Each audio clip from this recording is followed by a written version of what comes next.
Hello dear students, I welcome all of you to my YouTube channel Oasis Classes.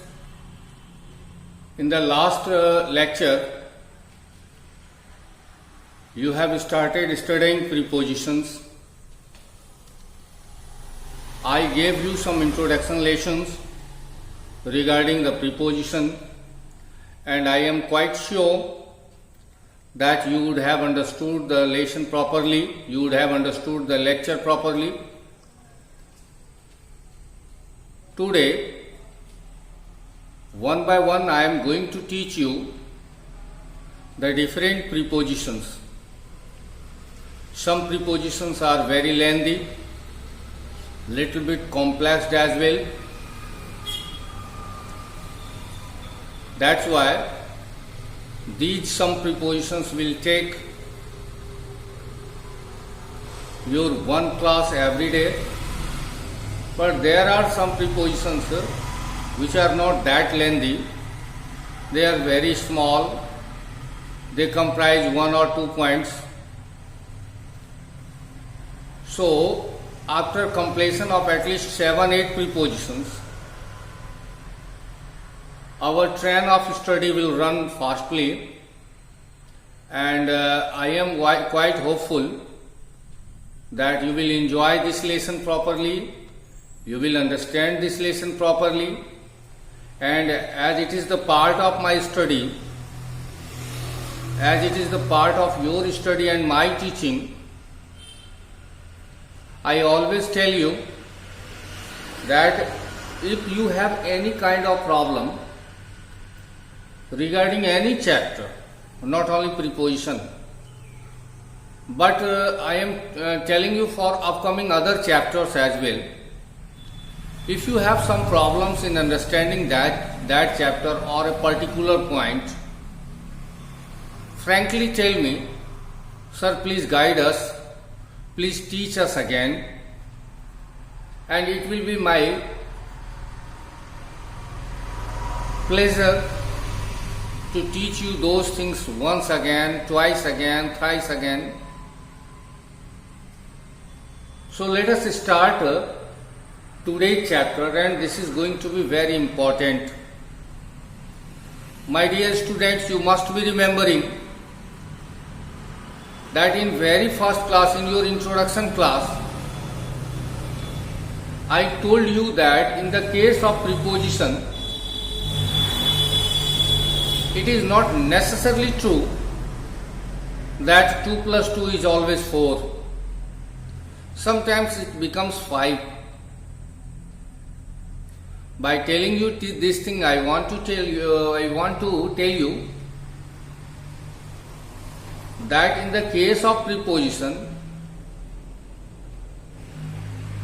apparent value doesn't matter. जैसा आपको दिखता है वैसा होता नहीं है हमेशा। अभी आप यहाँ के उदाहरण से देखोगे और समझोगे, खुद ही एहसास कर लोगे कि वाकई प्रीपोजिशन में जहाँ मेरा मन कह रहा था कि ऑन लगना चाहिए वहाँ एट लग रहा है, जहाँ मेरा मन कह रहा था कि इन लगना चाहिए वहाँ एट लग रहा है। तो वाकई ये चैप्टर समझने के पॉइंट ऑफ व्यू से बड़ा ही थोड़ा दुरूह है, थोड़ा मुश्किल है, लेकिन इतना भी मुश्किल नहीं है कि आप जैसे बहादुर लोगों को परेशान कर सके। मुझे पूरा विश्वास है कि आप जब अच्छे से लेक्चर को सुनोगे, समझोगे, तो उसके कंप्लीट होने के बाद आप समझोगे नहीं, समझा सकोगे, आप पढ़ोगे नहीं, पढ़ा सकोगे। तो चलिए बिना ज्यादा भाषणबाजी का हम लोग इसको समझने की कोशिश करते हैं। क्या है एट?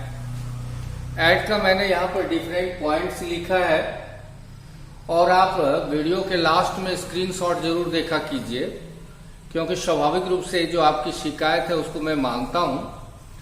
हम लोगों के एडजस्टमेंट में थोड़ी प्रॉब्लम है, लाइट फ्लैश करती है, जिसके चलते बोर्ड विजिबल नहीं होता, कई बार आप लोगों के लिए दिखने में दिक्कत होती है। लेकिन जब आप स्क्रीनशॉट देखोगे उसका, तो बहुत बेहतर ढंग से सारी चीजों को, सब क्योंकि स्क्रीनशॉट क्लियर रहता है, उसको उतारने में आपको सुविधा होगी।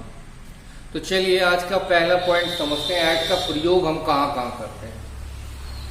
तो जैसा मैंने लिखा है, एट का प्रयोग किसी निर्दिष्ट समय जिसके बाद कोई कारक नहीं लगा हो के पहले किया जाता है।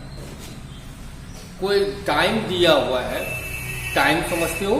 जैसे आप कहते हो, मैंने आपसे पूछा कितने बजे हैं, तो आप कहते हो सर 7 बजे हैं।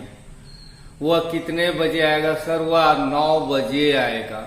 ये जो 9 बजे, 7 बजे, 8:30 बजे, ये सब जो है वो टाइम का फ्रेम है, समय है। लेकिन उसमें एक चीज है, ध्यान से सुनोगे, उसके साथ कारक नहीं लगा रहता। अब आप कहोगे सर ये कारक हमको समझ में नहीं आ रहा है, ये आपने क्या कह दिया? कारक का मतलब हुआ, आपने पढ़ा है अपनी हिंदी में, कर्ता ने कर्म को करण से, हाँ, इस तरह से अलग अलग चीजें, मैंने ने, को, से, पर, में, ये सारी जो चीजें होती है जिसका हम लोग प्रीपोजिशन में हिंदी मार्किंग करते हैं, वो रहता है। लेकिन इस केस में अगर टाइम के साथ में ना हो, से नहीं हो, पर नहीं हो, कोई कारक नहीं हो, तो उस टाइम के पहले आप एट लगाओगे। अब मैं उदाहरण से बता रहा हूं, वह 10 बजे आएगा। ठीक से सुनिए, वह 10 बजे आएगा। तो फिर से इस वाक्य को दोहराते हैं, क्या क्या शब्द है? वह, 10 बजे, और फिर क्या? आएगा।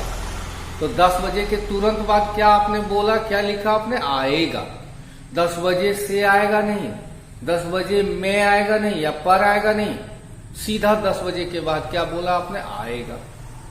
और दूसरी वाक्य मैं बोल रहा हूं, वह 10 बजे से पढ़ रहा है। अब दूसरे वाक्य में आप देखो तो 10 बजे से, तो दोनों में फर्क हो गया। अगर 10 बजे हो, 8:30 बजे हो, 5:30 बजे हो, जो टाइम होता है उसके बाद में, पर, से नहीं लगा हो, तो अंग्रेजी में उस टाइम के पहले एट लगाइएगा। उदाहरण देखिए यहाँ, वह प्रतिदिन सुबह 8 बजे आता है। तो पहले हम लोग बनाएंगे, अच्छा प्रीपोजिशन वाला केस में है कि जहां प्रीपोजिशन लगना है वो लास्ट में जाएगा, वाक्य के अंत में जाएगा। तो पहले बनाएंगे वह आता है, वी कम्स। कितने बजे आता है? सुबह 8 बजे। सुबह में एम लगाते हैं, तो एट 8 AM प्रतिदिन का एवरीडे हो गया। He comes at 8 AM everyday. क्योंकि यहाँ 8 बजे के बाद ना तो से है, ना ही पर है, कोई कारक नहीं है, इसलिए वहां पर 8 बजे के पहले हम लोग एट का प्रयोग कर रहे हैं। दूसरा देखो, हमारी क्लास 5 बजे शुरू होगी। हमारी क्लास 5 बजे शुरू होगी, तो आवर पहले बनाएंगे, हमारी क्लास शुरू होगी, तो our class will start. Our class will start कितने बजे? 5 बजे, eight 5 o'clock। Eight 5 o'clock। Clear हो? आते हैं हम लोग दूसरा पॉइंट पर। एट दर को दर्शाने के लिए प्रयोग किया जाता है। दर को दर्शाने के लिए एट का प्रयोग किया जाता है, रेट को। अब आप कहोगे सर रेट नहीं समझ में आता है, तो दर आप जानते हो ना, इकाई पर निकाला जाता है। सपोज करो कि आप दुकान गए और आपको 5 किलो चीनी खरीदनी है, तो आप क्या कहते हो दुकानदार को कि भैया 5 किलो चीनी का दाम क्या होगा ये बताइए। ये भी लोग बोलते हैं, लेकिन कैसे लोग? जिनको गणना नहीं आती, कैलकुलेशन, मूर्ख लोग जो पढ़े लिखे नहीं है। लेकिन आप पढ़े लिखे हो, तो आप क्या पूछते हो दुकानदार से, भैया कैसे किलो चीनी है? तो दुकानदार बोलेगा 42 रुपया किलो। तो ये जो 42 रुपया 42 रुपीज केजी कह रहा है वो, ये उस चीनी का क्या है? रेट है। इसी को दर कहते हैं, प्रति किलो। 42 रुपया प्रति, प्रति का चिन्ह तिरछा लाइन देते हो, तो वो जो प्रति है वह दर को दर्शाता है।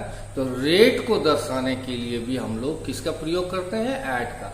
जैसे यहां देखो, चावल 40 रुपये प्रति किलो बिकता है, तो पहले आप बनाओगे चावल बिकता है, राइस सेल्स। कैसे बिकता है? 40 रुपया प्रति किलो। 40 रुपया प्रति किलो राइस का क्या है? रेट है, दर। तो आपने क्या लिखा? Rice sells at 40 rupees per KG. Clear हो? समझ रहे हो? जैसे दूसरा भी हमने लिया है, ट्रेन 100 किलोमीटर प्रति घंटे की गति से चल रही थी। तो ट्रेन की जो स्पीड थी वो 100 किलोमीटर प्रति घंटा, यानी उसके चलने का रेट क्या था? 100 किलोमीटर। और आप सब लोग फिजिक्स के जितने स्टूडेंट्स हैं, आप सब लोग ये जानते हो कि या तो रिटार्डेशन होती है या एक्सेलरेशन होती है। कई दफा रोड काफी अच्छे होते हैं तो काफी तेजी से हम निकल जाते हैं, और कई दफा उस जर्नी में, उस यात्रा में कहीं कहीं रोड अगर खराब है तो हमें स्लो करना होता है, स्लो डाउन जाना होता है। तो वैसे केस में मान लेते हैं हम 40 किलोमीटर गए, तो 40 किलोमीटर जब हम जा रहे थे तो कोई जरूरी नहीं कि एक जैसा इवन रोड हो, कहीं कोई प्रॉब्लम नहीं हो, कहीं कोई ट्रैफिक नहीं हो, कहीं कोई गड्ढे नहीं हो, कहीं कोई टर्निंग्स नहीं हो। ये सारी चीजें होते हैं रास्ते में। हाँ, कहीं कहीं रोड काफी स्मूथ चौड़ी सड़क है, तो आप फर्राटे से गाड़ी भगाते जा रहे हो। लेकिन कहीं ऐसी भी जगहें होगी जहाँ काफी भीड़ हो, वहाँ आपको स्लो डाउन करना होगा, कहीं गड्ढे होंगे वहाँ स्लो डाउन करना होगा। लेकिन 40 किलोमीटर पहुंचने में अगर 1 घंटा आपने लिया तो आपकी स्पीड क्या हुई? 40 किलोमीटर प्रति घंटा। आपके चलाने की रेट क्या है? 40 किलोमीटर। तो वो प्रति घंटा जो है वो रेट हुआ। तो इसको हम लोग बना रहे हैं, इसको अनुवाद कर रहे हैं कैसे? The train was running, train चल रही थी, स्पीड क्या थी? At the speed of 100 kilometre पर। तो रेट को दर्शाने के लिए भी एट का प्रयोग करते हैं। तीसरा है, एट का प्रयोग किसी लक्ष्य किए गए संज्ञा या सर्वनाम के पहले किया जाता है। संज्ञा या सर्वनाम के पहले, और उसको टारगेट करते हैं।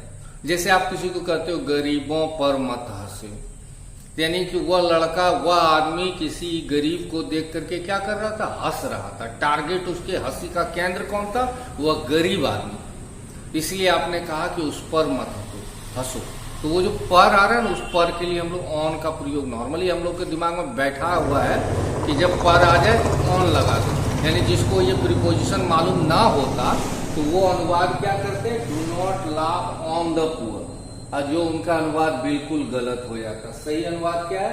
Do not laugh at the poor. Do not laugh at the poor, क्योंकि गरीब को देख करके, लक्ष्य करके आप वो काम कर रहे हो। जैसे दूसरा उदाहरण देखिए, वह तुम पर क्यों चिल्ला रहा है। तो पहले तो आप बनाइए कि वह क्यों चिल्ला रहा है।